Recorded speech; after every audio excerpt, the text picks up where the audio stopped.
মা বলছে আমি আর আপনার ছেলে একটুখানি বাইরে যাচ্ছি, এসিটা বন্ধ করে দিয়ে যাই। না, এসি বন্ধ করে দিয়ে আমি গরমে বসে থাকতে পারবো না। এসি বন্ধ করতে হবে না। তুমি এসির রিমোটটা আমাকে একটু বরং শিখিয়ে দিয়ে যাও, আমি গরমটা কন্ট্রোল করব। আর ঘরটা বাইরে থেকে বন্ধ করে দিয়ে যাও, ঠিক আছে? আচ্ছা এই দেখুন, এটা বাড়ানো, এটা কমানো, আর এটা হচ্ছে অন, এটা অফ, ঠিক আছে? আচ্ছা, বুঝতে পেরেছি।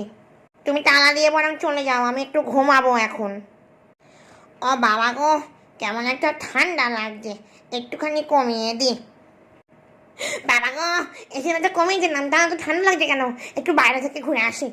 এ বাবা, দরজা তো বন্ধ। এ কি মা, আপনার এরকম অবস্থা কি করে হলো? তুমি তো এসি কমাতে বলেছিলে, কমিয়ে দিয়েই আমার এই অবস্থা। এসি 16? আরে মা, কমালে ঠান্ডা বাড়ে আর বাড়ালে ঠান্ডা কমে, আপনাকে যে কি করে